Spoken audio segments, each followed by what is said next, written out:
On June 14th of 2014, Shirley Marshall Harrison called 911 to help get her son to the hospital, as he was off his medication. In a calm tone, Shirley told the operator that her son had bipolar schizophrenia, and to make sure that the officers were trained to handle that situation. When two Dallas police officers showed up and opened the door, out walked Shirley and her son Jason.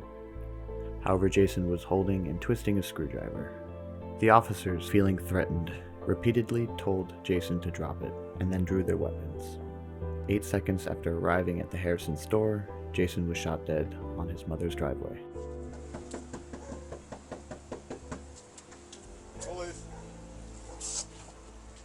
Hello. How you doing, man? What's going on? Who's that? Chopping up people with bipolar schizo. What's going on? You drop that for me. Drop that for me, guy. Jay! Drop it. Jay! Drop it. Jay! His family said Harrison was diagnosed with mental health issues, including schizophrenia and bipolar disorder, in 1995. Since then, his brother, David Harrison, said Harrison's mother had repeatedly pushed to get him help. Jason's case is unfortunately one of many like it, as this continues to be an issue to this day. On June 20th of 2020, Ijaz Chaudhry was shot dead in his home. Ijaz was a schizophrenic. His daughter called the non-emergency line, hoping to get help for her dad. However, police and tactical units were sent instead. According to Scott Wardley, he says that data proving these patterns will help to create change.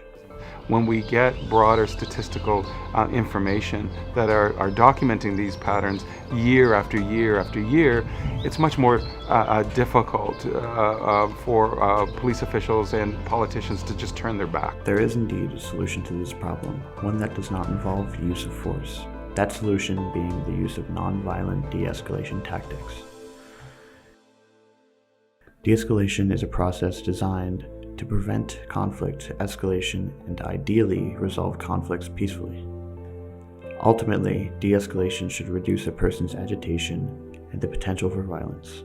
De-escalation training teaches police officers how to slow things down, create a space, ask open-ended questions, build a rapport with suspects, and hold off reaching for their guns. According to a 2020 report by the International Association of Chiefs of Police, otherwise known as the IACP, one form of de-escalation training run by the Police Executive Branch Forum reduced the use of force incidents for the Louisville Metro Police Department. It also showed that officers who complete 8 hours of police de-escalation training received 26% fewer citizen complaints. There were also 28% fewer use of force incidents and 36% fewer officer injuries. These results can go a long way in improving relations and outcomes with mentally ill suspects. We already know how these situations can go when force is unrestricted, but now we're going to take a look at how de-escalation tactics are being used and implemented by officers in the field. Michael Dixon, age 22, is charged with attempted murder. Police say he tried to snap the neck of the leasing agent at the Marcel Garden Apartments. He tried to stab her with his apartment key, then yanked her by the hair, police said.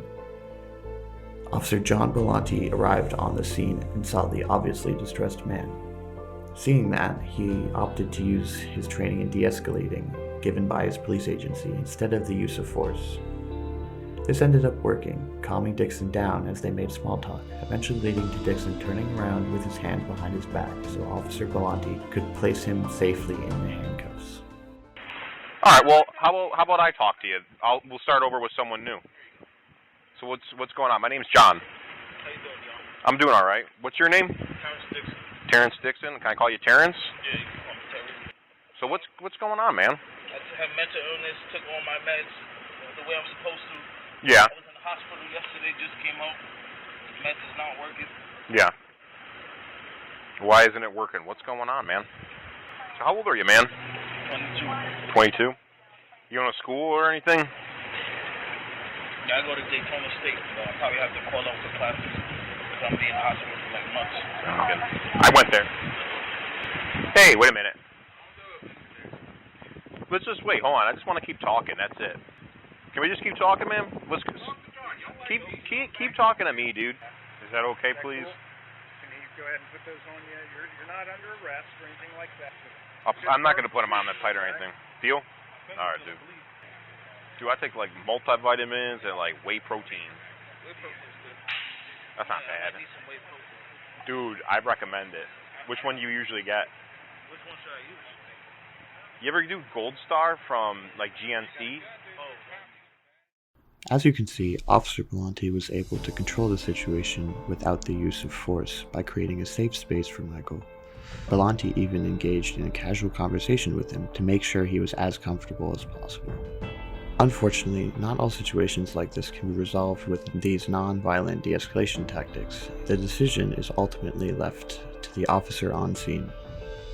This, however, does not mean we should forget about these tactics altogether, as 21 states still don't require their officers to have de-escalation training, and you are able to change that by getting in contact with your local and state government. With these techniques mandated, many fatal police encounters with mentally ill suspects could have and can still be avoided.